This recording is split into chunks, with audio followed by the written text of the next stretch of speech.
प्रधानमंत्री ने नई दिल्ली में लचित बरफुकन की 400वीं जयंती के वर्ष भर चलने वाले समारोह के समापन समारोह को किया संबोधित।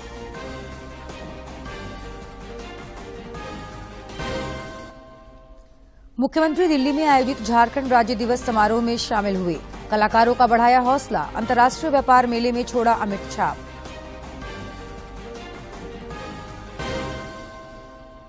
आगामी बजट को लेकर झारखंड में भी विशेषज्ञों ने शुरू किया मंथन। बजट से जन अपेक्षाएं विषय पर जानकारों ने रखे अपने विचार।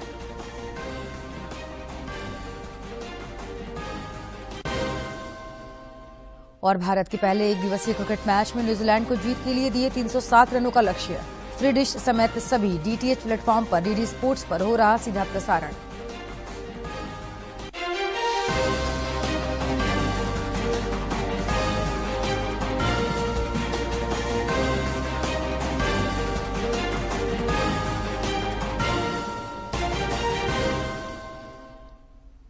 नमस्कार, खबरें झारखंड में आपका स्वागत है। मैं हूं जयलक्ष्मी कुमारी और अब समाचार विस्तार से। प्रधानमंत्री नरेंद्र मोदी आज नई दिल्ली में अहोम साम्राज्य के वीर नायक जनरल लाचित बरफुकन की 400वीं जयंती समारोह के समापन कार्यक्रम में शामिल हुए। असम सरकार ने उनकी देशभक्ति और साहस समर्पण से लोगों को अवगत कराने के लिए दिल्ली में 3 दिन का समारोह आयोजित किया है। आखिरी दम तक वे संघर्ष करते रहे, देश की एकता के लिए, राष्ट्र भक्ति के लिए, देश की रक्षा के लिए। वो अपने आप में प्रेरणास्पद है। हर मुमकिन कोशिश की, लेकिन वो हमेशा हमेशा असफल ही रहा। वीर लाचित बरफुकन ने जो वीरता दिखाई, सराय घाट पे जो साहस दिखाया, वो मातृभूमि के लिए अगाध प्रेम की पराकाष्ठा भी थी।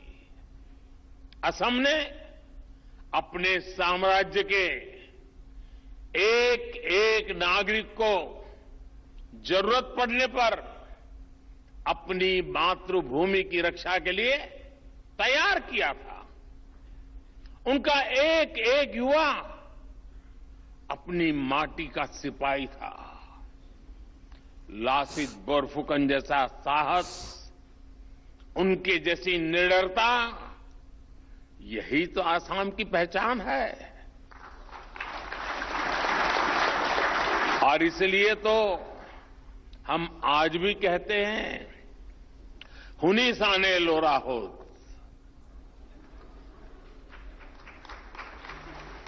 लाचित तोरा को था, मुगल विजयी वीर, इतिहास है लिखा। अर्थात बच्चों, तुमने सुनी है लाचित की गाथा? मुगल विजयी वीर का नाम इतिहास में दर्ज है। साथियों, हमारे हजारों वर्षों की जीवंतता, हमारे पराक्रम की निरंतरता, यही भारत का इतिहास है। लेकिन हमें सदियों से ये बताने की कोशिश की गई कि हम हमेशा लूटने, पीटने वाले, हारने वाले लोग रहे हैं। भारत का इतिहास सिर्फ गुलामी का इतिहास नहीं है। भारत का इतिहास योद्धाओं का इतिहास है, विजय का इतिहास है। भारत का इतिहास। नई दिल्ली में आयोजित अंतर्राष्ट्रीय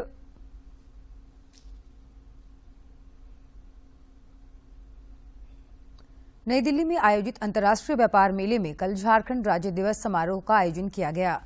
मुख्यमंत्री हेमंत सोरेन इसमें बतौर मुख्य अतिथि शामिल हुए। इस दौरान मुख्यमंत्री ने यहां के कलाकारों का हौसला बढ़ाया। मुख्यमंत्री ने अपने संबोधन में कहा कि जिस प्रगति मैदान में पढ़ाई के दौरान वर्षों पहले आया था, आज अतिथि के रूप में आया हूं।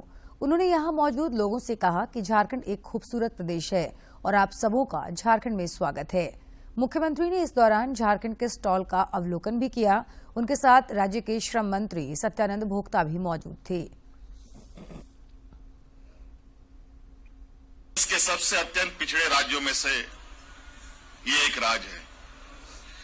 जहां आदिवासी, दलित, पिछड़े, अल्पसंख्यकों की बहुलता है।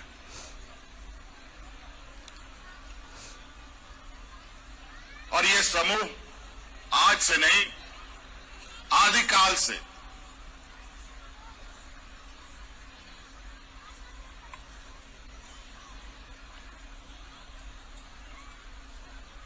कहा जाए कि शोषित पीड़ित रहा है।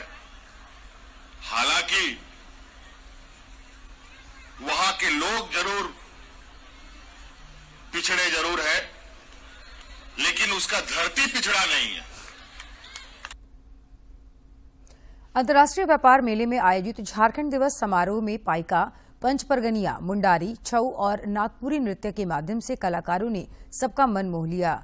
कलाकारों ने जहां अपना सर्वश्रेष्ठ प्रदर्शन किया, वहीं मुख्यमंत्री ने भी उनका हौसला बढ़ाया।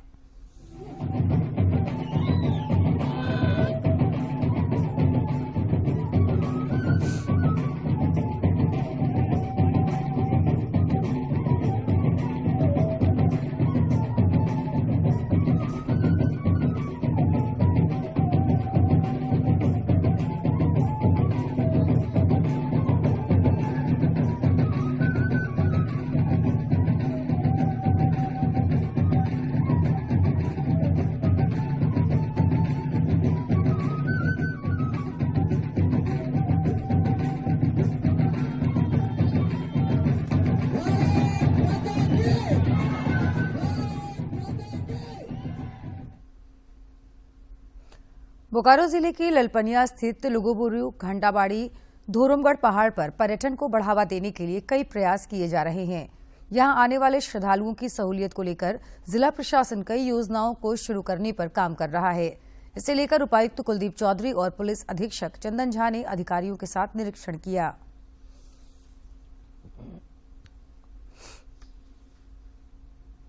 रखते हुए जो विकास कार्य की संभावना है उसको देखने के लिए आज हम लोग सभी टीम के साथ पुलिस प्रशासन और यहाँ के सभी प्रखंड, अंचल और अनुमंडल के पदाधिकारियों के साथ, सभी जनप्रतिनिधियों के साथ यहाँ पर पहुंचे हैं। झारखंड के आगामी वित्तीय वर्ष के बजट से जन अपेक्षाएं विषय पर कल परिचर्चा का आयोजन किया गया। इसमें राज्य भर से सामाजिक संगठनों और आर्थिक विशेषज्ञ शामिल हुए। कृषि एवं कृषि उत्पादन, खाद्य उपलब्धता, पोषण, शिक्षा, स्वास्थ्य, शहरी और ग्रामीण रोजगार तथा स्थानीय स्वशासन जैसे बुनियादी क्षेत्रों में सरकार के बजट में प्राथमिकताओं को प्रतिबंधित करने की यह गैर सरकारी पहल है। मौके पर अर्थशास्त्री डॉक्टर हरीश्वर दयाल ने जोर देकर कहा कि राज्य की आर्थिक सेहत के लिए सरकार को कर संग्रहण प्रणाली पर विशेष फोकस करना होगा।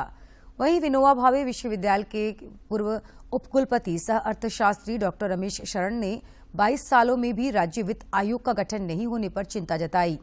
उन्होंने कहा कि राज्य में कर संग्रहण कभी भी 70 से 76% से ऊपर नहीं गया। इसके कारण सभी विभागों की योजनाएं बुरी तरह प्रभावित होती हैं। इधर चतरा में अवैध शराब माफियाओं के विरुद्ध उत्पाद विभाग की टीम ने बड़ी कार्रवाई की है। उत्पाद अधीक्षक शिव कुमार साहू को मिली गुप्त सूचना के आधार पर गठित स्पेशल टीम ने झारखंड बिहार सीमा पर स्थित हंटरगंज थाना क्षेत्र के पंडरी मादा गांव के जंगली इलाकों में अलग अलग स्थानों पर छापेमारी अभियान चलाकर विभिन्न कंपनियों के 64 पेटी अवैध नकली शराब का खेप पकड़ा है। वहीं मौके से विभिन्न कंपनियों के 30 पेटी खाली बोतल बरामद किए गए हैं।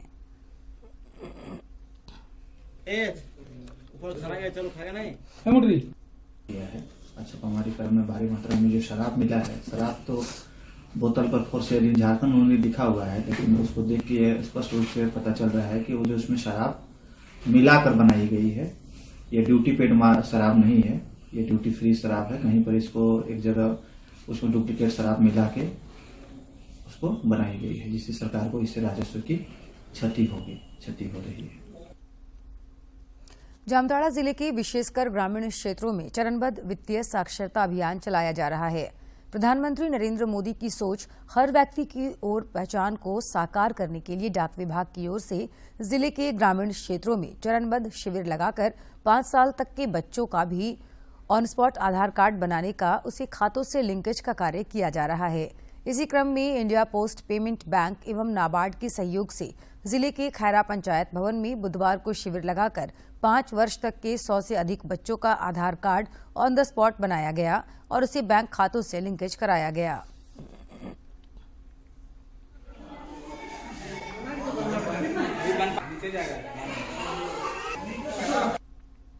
आम नागरिक को अपना एक पहचान होना चाहिए। उसी बेस पे हम लोग एक नाबार्ड कैंप लगाया है पोस्ट ऑफिस के द्वारा। उसी में 5 साल तक के बच्चों का आधार कार्ड बन रहा है। और यहाँ आधार का हम एक कैंप लगाए हुए हैं, जो कि इंडिया पोस्ट पेमेंट बैंक द्वारा ये कैंप लगाया गया है। इसमें 5 वर्ष से कम आयु के बच्चों का फ्री में आधार कार्ड बन रहा है और मात्र 50 रुपए दे के आधार नंबर को मोबाइल नंबर से जोड़ा जा रहा है। उसी के क्रम में भारतीय डाक, इंडिया पोस्ट पेमेंट बैंक और नाबार्ड के सौजन्य से एक वित्तीय साक्षरता शिविर का आयोजन किया गया है। आधार से मोबाइल नंबर जोड़ने की सुविधा तथा 5 साल तक के छोटे बच्चों का आधार यहीं पे ऑन द स्पॉट कैंप में बनाया जा रहा है। केंद्र सरकार की महत्वाकांक्षी नल से जल अभियान के कारण गिरिडीह में अब गरीब और लाचार लोगों की जिंदगी में खुशियां बिखेरनी शुरू कर दी है। नक्सल प्रभावित पीरटांड प्रखंड के करपरदाडीह गांव में शुद्ध जल की आपूर्ति होने से लोग सरकार से खुश हैं। सभी घरों को शुद्ध जल नल के माध्यम से पहुंचाने की कोशिश गिरिडीह में शुरू हो गई है। एक तरफ मल्टी विलेज स्कीम के तहत बड़े बड़े जल मीनार बनाए जा रहे हैं, तो दूसरी तरफ छोटे छोटे स्कीम बनाकर जलापूर्ति की जा रही है।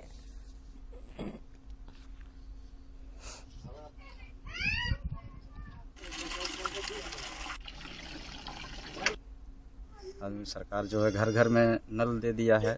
पानी पीने का, नहाने धोने का, हर चीज़ का साधन पानी का मतलब अवेलेबल हो गया है। कुआं में आदमी लोग जाता था पानी लाने के लिए, दूर मिल रहा है। पहले बहुत बेस्ट हो दूर जाके पानी लानो ले लाही घरे में सब मिले पानी नाले आ गए तब सब घरे में सब फैमिली। हम लोग 1-1.5 किलोमीटर दूरी से पानी लाते थे। जब से पानी आ गया घर में पीने के लिए अभी शुद्ध जल मिल रहा है, पीने वाला अच्छा जल है और हम लोग ही पानी यूज करते हैं, पीते हैं उससे। झारखंड और बिहार की सीमा पर स्थित चतरा जिला अब बालू तस्करी का अड्डा बन गया है। मोक्षदायिनी निरंजना यानी फल्गु नदी से खुले आम तस्करी की शिकायतें सामने आ रही हैं। जिले के न सिर्फ हंटरगंज बल्कि महत्वपूर्ण नदियां इटखोरी के महानी, टंडवा के बड़की नदी, पत्थलगढ़ा, गिधौर और मयूरहंद प्रखंड में भी अवैध बालू का कारोबार खूब फल फूल रहा है।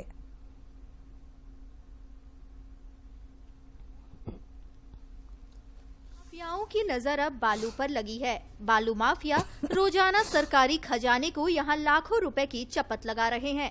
समाज सेवी विनय सिंगर का कहना है कि इन प्राकृतिक संसाधनों की लूट इस इलाके में गंभीर विषय बनी हुई है। पॉपलिन से, जेसीबी से डायरेक्ट उठा करके और गाड़ी पर, ट्रक पर लोड किया जाता है। 10 चक्का, 12 चक्का, 14 चक्का, 16 चक्का और रात दिन उठाव हो रहा है। तो व्यवस्था है पदाधिकारियों का, जिसमें अंचल से लेकर के अंचल अधिकारी और खनन, जिला खनन पदाधिकारियों का अहम भूमिका है। ये बालू उठाव में उन लोग का अहम भूमिका है, सहयोग कर रहे हैं और पैसा उसके पीछे उन लोग बंदर बाट करके ले रहे हैं। हैरानी की बात है कि एनजीटी नियम लागू होने के बाद भी नदियों से बालू निकालने का काम न सिर्फ रात में बल्कि दिन के उजाले में भी अनवरत जारी है। आरोप है कि हंटरगंज प्रखंड के निरंजना नदी से 100 से अधिक घाटों से अवैध बालू की निकासी हो रही है। इस वजह से कौलेश्वरी पुल पर भी खतरे के बादल मंडराने लगे हैं। स्थानीय ग्रामीण भैरव सिंह बताते हैं कि नदियों में बालू का दोहन पर्यावरण के लिए एक अच्छा संदेश नहीं है। ये बालू उठ रहे हैं तो ये व्यवस्था में जो लोग, क्योंकि आम आदमी कहीं भी चिल्लाता है तो कोई उसका सुनता नहीं है। उसका विरोध तभी होगा सामूहिक रूप में फिर आप प्रदर्शन कीजिए, जुलूस निकालिए। ये बार बार नहीं होते हैं।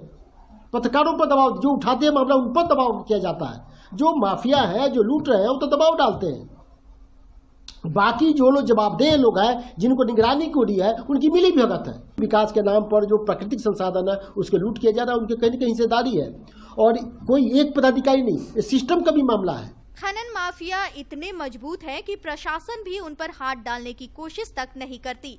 गौरतलब है कि अवैध उत्खनन पर नियंत्रण करना खनन विभाग की जिम्मेवारी है। झारखंड सरकार के श्रम मंत्री सत्यानंद भोक्ता का इस पर क्या नजरिया है, आइए सुनते हैं। देखिए, बालू तो जो निविदा जो घाट है उससे बालू अभी नदी से नहीं निकालना है, लेकिन जो नदी से निकाल के जो स्टॉक किया है वो बालू को बेच सकता है। लेकिन जो निजी काम के लिए, जिनको प्रधानमंत्री आवास बनाना है, कहीं मंदिर बनाना है, कहीं मस्जिद बनाना है, जो व्यक्तिगत काम है, उसके लिए जिस पंचायत में नदी घाट है बालू का, उसको हम लोग तय कर दिए हैं कि कम से कम सरकारी मापदंड 100 रुपया हो या 200 रुपया हो, कुछ स्लिप मिला लीजिए और टैक्स लीजिए और बालू दीजिए।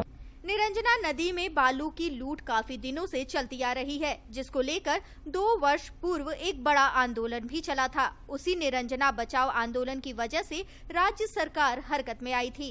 इन सब के बावजूद बालू का अवैध उत्खनन जारी है। चतरा से अशोक तुलसियान की रिपोर्ट। जामताड़ा जिले के सुदूरवर्ती ग्रामीण आदिवासी महिलाओं और बेरोजगार युवाओं को सरकार द्वारा संचालित विभिन्न योजनाओं के माध्यम से प्रशिक्षित कर हुनरमंद बनाया जा रहा है। इस दिशा में सरकारी तंत्रों के साथ साथ विभिन्न संस्थाओं के द्वारा भी यहां सराहनीय पहल की जा रही है। जामताड़ा जिले की इन आदिवासी महिलाओं और युवाओं को हुनरमंद बनाकर स्वरोजगार के माध्यम से आत्मनिर्भर बनाया जा रहा है। जिले में स्वयंसेवी संस्था बदलाव प्रधानमंत्री नरेंद्र मोदी की सोच को साकार करने में सफल साबित हो रही है। बदलाव के संस्थापक बजरंग सिंह ने बताया कि यहां अब तक 10,000 से अधिक युवाओं को शिक्षित एवं प्रशिक्षित कर स्वरोजगार से जोड़ा गया है। यह जेपी आश्रम है और इसमें मुख्य रूप से बदलाव शिक्षण संस्थान के माध्यम से शिक्षण के कार्य किए जाते हैं। स्वास्थ्य के क्षेत्र में, शिक्षा के क्षेत्र में या फिर आजीविका के क्षेत्र में, फिर उनके हक को हकूक दिलाने के क्षेत्र में बदलाव फाउंडेशन ने काम किया है। संस्था के माध्यम से पर्यावरण संतुलन, शिक्षा, ग्रामीण आदिवासी महिला पुरुषों को संगठित एवं प्रशिक्षित कर स्वरोजगार के जरिए आत्मनिर्भर बनाने की दिशा में सार्थक पहल की जा रही है। प्रधानमंत्री का संदेश आत्मनिर्भर भारत को साकार करने के लिए बेहतर कार्य योजना बनाकर इसे मूर्त रूप देने में संस्था को अपेक्षित सफलता भी मिली है। वो गरीब बच्चों को कैसे आगे ले जाएं, सिर्फ पढ़ाई नहीं, पढ़ाई के साथ साथ रचनात्मक कार्य और प्रायोगिक कार्य को लेते हुए बच्चों को आगे बढ़ाना ही हमकी मकसद है। इस कैंपस के अंदर वर्षा जल संग्रहण का वो प्रैक्टिकल रूप से बच्चों लोग को दिखाया जाता है। शारीरिक और मानसिक रूप से पूरी तरह से वो परिपूर्ण हो, डेवलप हो। हमारे जो माननीय प्रधानमंत्री श्री नरेंद्र मोदी जी हैं, जो उनका संदेश है कि किस तरह से हमारा देश विकसित हो, तो उन्होंने संदेश के रूप में हमें दिया है। जैसे साफ सफाई रखना है, पेड़ पौधे लगाना है, ताकि हमारा पर्यावरण बिल्कुल शुद्ध रहे। यहाँ गरीब आदिवासी बच्चों को शिक्षा का पाठ तो पढ़ाया ही जा रहा है, साथ ही स्वच्छता के महत्व, वर्षा जल संरक्षण, शुकर मछली पालन, सिलाई कढ़ाई जैसे अनगिनत विधाओं से अवगत कराकर उन्हें आत्मनिर्भर बनाने की पहल भी हो रही है, जिसका असर भी साफ तौर पर दिख रहा है। हमारे स्कूल में भी बहुत से पेड़ पौधों को लगाया गया है। पढ़ाई के अलावा बहुत अनेक गतिविधियाँ होती हैं।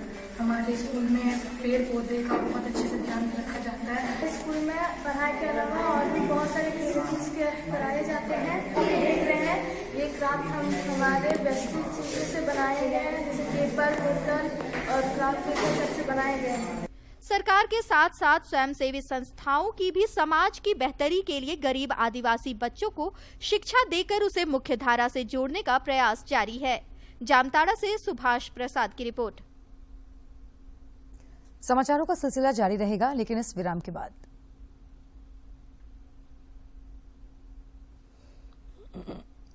में सीएम हेमंत सोरेन के कुशल नेतृत्व में राज्य सरकार लोगों के द्वार गई और मैं जहां जा रहा हूं उन सभी जगह एक उत्साह का माहौल हमें देखने को मिल रहा है। किसी का 3 साल, 5 साल, 10 साल, 15 साल की समस्या का समाधान वही शिविर में किया जा रहा है। हर जगह लोगों के चेहरे पर एक खुशी दिखाई दे रही है। में एक ही परिवार के 3 जन को लाभ मिला है। सरकार जो है एक एक छोटी छोटी चीज को लेके मैंने घर में गांव तक जा रही सरकार। आज तक पेंशन के लिए भटक रही थी, लेकिन हेमंत सरकार ने आज घर घर दरबार लगा दिया। आपकी योजना, आपकी सरकार, आपके द्वार कार्यक्रम के तहत सभी वर्ग के लाखों जरूरतमंद लोगों को सरकार की विभिन्न कल्याणकारी योजनाओं से जोड़ा गया। हक अधिकार का ये सिलसिला जो शुरू हुआ है वो अब अनवरत चलता ही रहेगा। आपकी योजना, आपकी सरकार, आपके द्वार। भारत और न्यूजीलैंड के बीच 3 एक दिवसीय क्रिकेट मैचों की श्रृंखला का पहला मैच ऑकलैंड के ईडन पार्क में खेला जा रहा है। इससे पहले न्यूजीलैंड ने टॉस जीतकर गेंदबाजी करने का फैसला किया। टीम इंडिया ने पहले बल्लेबाजी करते हुए न्यूजीलैंड को जीत के लिए 307 रनों का लक्ष्य दिया है। मैच का सीधा प्रसारण डीडी स्पोर्ट्स फ्री डिश और डीटीएच पर किया जा रहा है। 1 साल की छोटी सी बच्ची को जब मां गोदी में लेकर रैंप पर वॉक करती है, तब मॉडलिंग की दुनिया के साथ समाज में एक मिसाल कायम कर देती है। जनजातीय समाज से जुड़ी इस महिला की सफलता देखते हैं इस रिपोर्ट में। जनजातीय समाज में महिलाओं को अपने बच्चे को बेतरा कर यानी एक गमछे से अपने बच्चे को शरीर से बांधकर घर और बाहर का काम करते आसानी से देखा जा सकता है। लेकिन रांची की अलीशा गौतम उरांव ने एक फैशन शो में अपनी 1 साल की बच्ची को बेतरा कर रैंप वॉक करके मॉडलिंग की दुनिया में धमाल मचा दिया है। अलीशा कहती है कि जब दूसरी महिलाएं अपने बच्चे को बेतरा कर मेहनत मजदूरी का काम कर सकती हैं, घर का काम कर सकती हैं, तब वे मॉडलिंग की दुनिया में रैंप वॉक क्यों नहीं कर सकती हैं? गांव में भी हम जब देखते हैं, अभी गांव की लेडीज जो अभी शहर में आ गई हैं, अगर उनको आप देखें, चाहे वो रेजा का काम करें या फिर किसी के घर में काम करें, उनके भी छोटे छोटे बच्चे होते हैं। तो जब वो अपना काम अपने बच्चे को लेके कर सकते हैं, तो मेरा ये था कि मुझे मॉडलिंग का शौक है, मेरी छोटी बेटी है, तो उसको क्यों मैं किसी और को दूं, या फिर कोई ज़रूरी नहीं है कि जिस टाइम पे मेरा कोई भी वॉक या कोई भी ऐसा ये रहे, तो उस समय मेरे बच्चे को देखने के लिए कोई हो। अलीशा बताती है कि बच्ची के रैंप वॉक करने की हिम्मत उन्हें घर की महिलाओं से ही मिली है। वे कहती हैं कि महिलाओं में शुरू से ही घर और बाहर में सामंजस्य बिठाकर काम करने की क्षमता होती है। महिलाओं को अपने अंदर की नारी शक्ति को पहचानने की जरूरत है। मेरे घर में मैंने अपनी मम्मी को देखा है, नानी को देखा था, बहुत सारी लेडीज को देखा है, इवन मेरी भाभी भी हैं, उन्हें भी देखती हूँ, उनके भी 2 बच्चे हैं। जब आप माँ बनती हैं तो आपके अंदर इतना ताकत रहता है कि आप बच्चे को भी संभाल सकते हैं, और अगर आप में इतनी सहन शक्ति है और आप खुद में ये सोच लेते हैं कि नहीं मुझे ये चीज़ करना है, तो फिर कोई भी बाधा आपको रोकेगी नहीं। अलीशा की मां सरस्वती उरांव एक समय में खुद वर्किंग वुमेन थी। वह बताती है कि शुरुआती दौर में घर वालों की चाहत थी कि अलीशा पुलिस फोर्स ज्वाइन करे, लेकिन अलीशा मॉडलिंग की दुनिया में अपनी एक अलग पहचान बनाना चाहती थी और उसमें सफल भी हो रही हैं। बच्चे को जिस लाइन में इच्छा हो तो वहाँ जाए। ये खुद से जब देहरादून में स्कूलिंग कर रही थी, +2 कर रही थी, वहीं से ये निफ्ट का एग्जामिनेशन दी, और बहुत बीमार भी थी। जब निफ्ट का एग्जामिनेशन देने के लिए दिल्ली आई तो फिर भी ये निकाल ली। न्यूज़ देखे और फेसबुक में देखे, तब जाके हमको पता चला कि अच्छा ये तो बेटी को लेके रैंप में भी चली है, तो बड़ी खुशी हुई। 2 बच्चियों की मां अलीशा गौतम उरांव ने प्रधानमंत्री नरेंद्र मोदी 27 नवंबर को आकाशवाणी पर मन की बात कार्यक्रम के जरिए देश विदेश के लोगों के साथ अपने विचार साझा करेंगे। श्री मोदी ने इसके लिए लोगों के सुझाव मांगे हैं। लोग आज तक अपने सुझाव भेज सकते हैं। संघर्षों के कुछ किस्से, कहानी कुछ सफलताओं की, अनकही विरासत की, उम्मीदें नए भारत की। महीने के आखिरी रविवार का रहता है इंतजार। मलयाचल के आंचल से विंध्याचल के आंगन तक, ब्रह्मपुत्र के घाट से हिमालय के विस्तार तक होती है मन की बात प्रधानमंत्री के साथ। तो सुनिए इस महीने 27 नवंबर सुबह 11 बजे मन की बात आकाशवाणी और दूरदर्शन के सभी चैनलों पर। मन की बात के प्रादेशिक भाषाओं में अनुवाद का पुनः प्रसारण आप सुन सकते हैं रात 8 बजे आकाशवाणी और दूरदर्शन के सभी प्रादेशिक चैनलों पर। तो सुनिए इस महीने 27 नवंबर सुबह 11 बजे मन की बात। और अब कुछ खबर राज्य के विभिन्न जिलों से।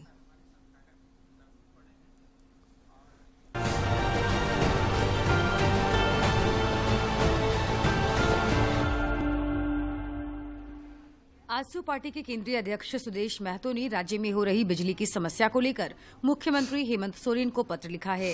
श्री महतो ने पत्र में कहा कि राज्य में बिजली की हो रही भारी लोड शेडिंग से जनजीवन मुश्किलों में पड़ा है। सबसे विकट स्थिति ग्रामीण इलाकों में है। जामताड़ा के उपायुक्त ने सड़क सुरक्षा समिति की बैठक की।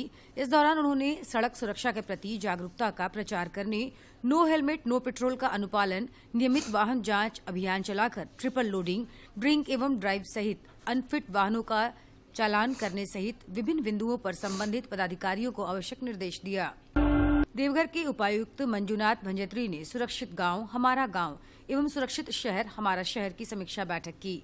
इस दौरान उन्होंने जिले के प्रत्येक प्रखंड समन्वयक से व्हाट्सएप ग्रुप के प्रतिभागियों से संबंधित अद्यतन जानकारी ली। साथ ही पंचायत सेवकों को ग्रुप में जोड़ने का निर्देश दिया।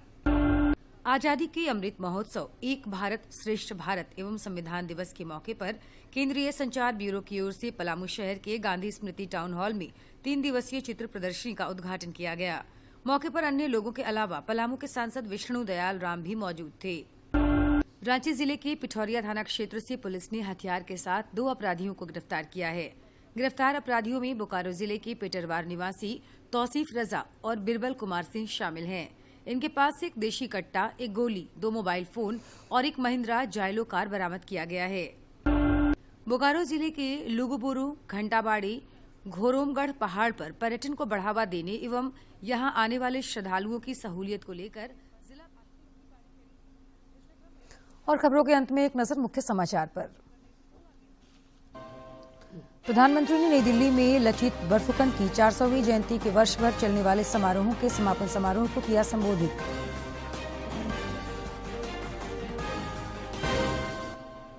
मुख्यमंत्री दिल्ली में आयोजित झारखंड राज्य दिवस समारोह में हुए शामिल, कलाकारों का बढ़ाया हौसला, अंतर्राष्ट्रीय व्यापार मेले में छोड़ा अमिट छाप।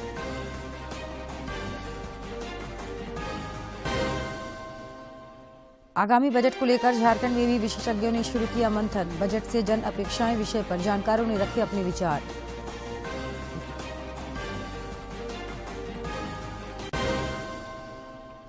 और भारत ने पहले 1 दिवसीय क्रिकेट मैच में न्यूजीलैंड को जीत के लिए दिए 307 रनों का लक्ष्य। फ्री डिश समेत सभी डीटीएच प्लेटफॉर्म पर डीडी स्पोर्ट्स पर हो रहा है सीधा प्रसारण।